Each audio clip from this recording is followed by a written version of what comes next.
Hello, and welcome to the Iron Spoon Kitchen, where today I found the iron spoon in a bunch of Spanish peanuts, which could mean only one thing.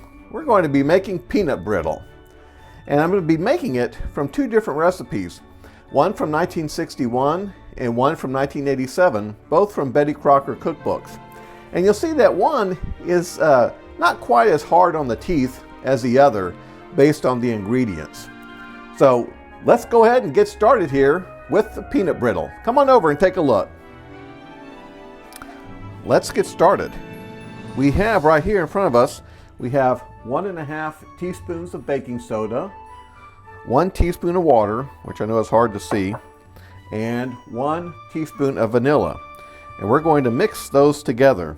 One other thing before we mix it together, that you're going to need 2 baking sheets that are greased to pour the mixture on once it's ready to be poured and cooked, and it's fully cooked.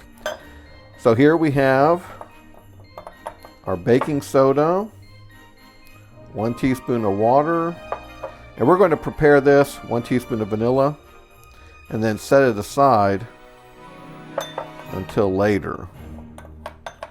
Might as well give the iron spoon some actual work instead of just sitting around looking pretty.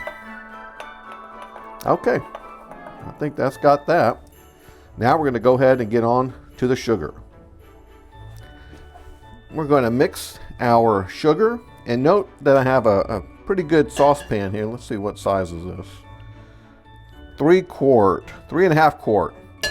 I did it once before in a smaller one, and it almost boiled over. Almost. So it still worked out. So that is 1.5 cups of sugar. And now we're going to add 1 cup of water.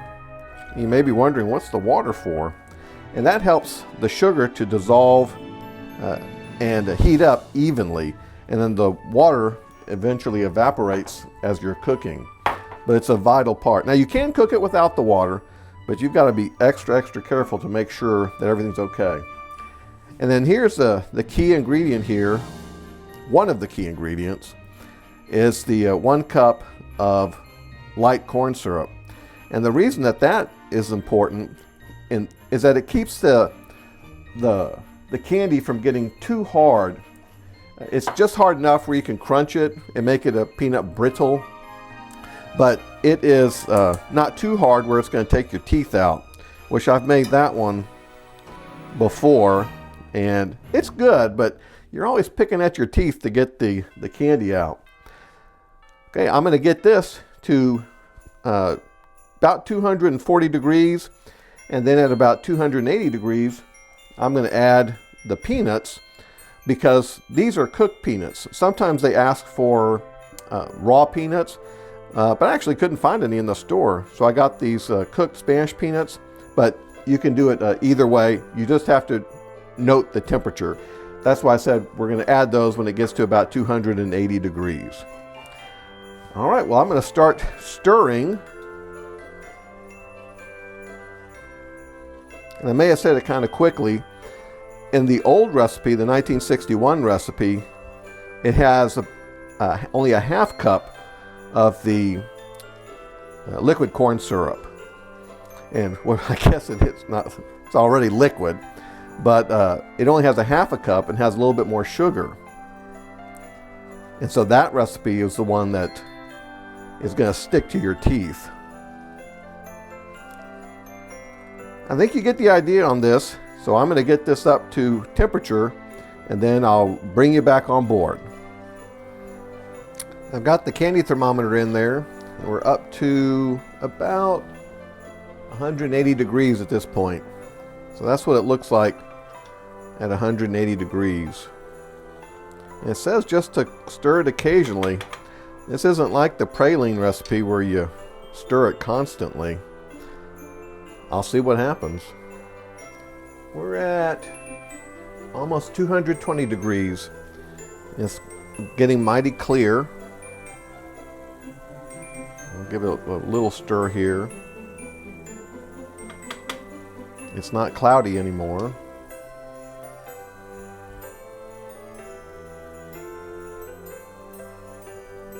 This is a good candy thermometer. If you're going to make this, you've got to have a good candy thermometer. And it's not expensive. Good doesn't necessarily mean expensive. I've learned that over time. One tip about making candy and waiting till you get to the right temperature is that you may think that, oh, this is taking forever. And sometimes maybe it will, depending on your fire.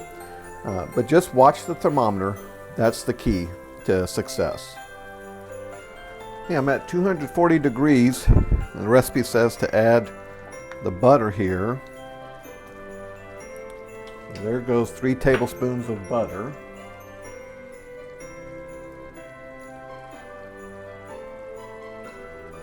And if I had raw peanuts, I would add them at this point. But since my peanuts are cooked, I'm going to wait till I get to 280 degrees. And you can see how it's foaming up here now. That's why you want to make sure you use a good size pot. Probably should have cut that butter up instead of just putting it in as one whole piece. But it'll be okay.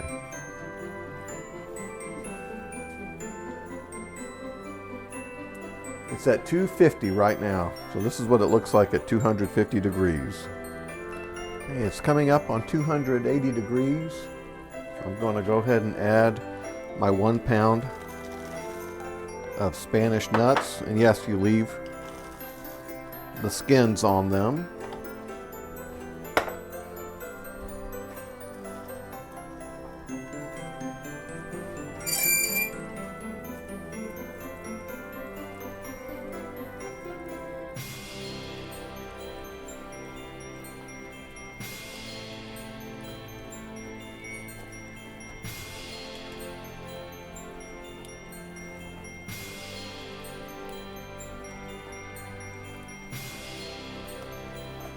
We're almost at 300 and we are at 300.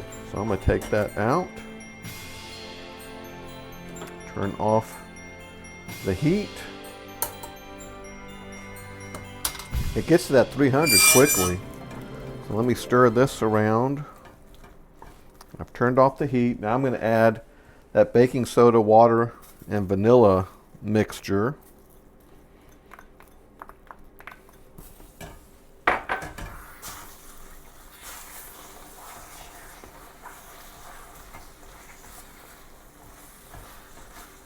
And you can see the reaction with the baking soda in there.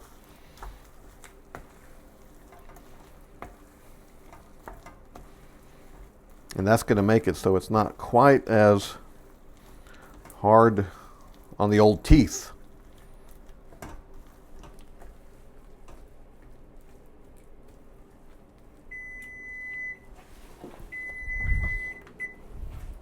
That was telling me that it was about 10 minutes.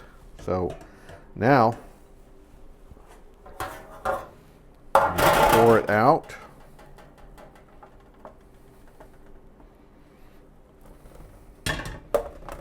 Spread it out on the buttered pan. Kind of get it so it's about, quarter inch thick or one peanut thick.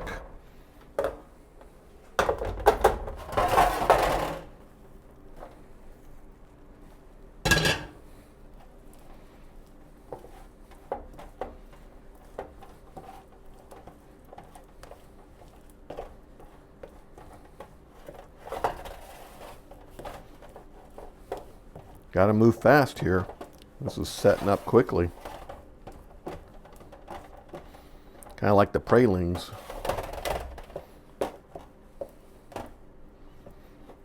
Okay, I'm going to leave that alone and see what we have. Hey, here's the moment of truth. Let's see what we have here.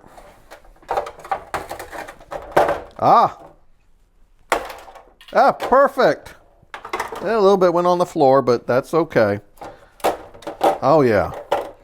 Okay, well, I'm going to finish breaking this up, and then I'll see you over at the table. Woo, looks good. Success! Well, it really made a difference in how much corn syrup I used.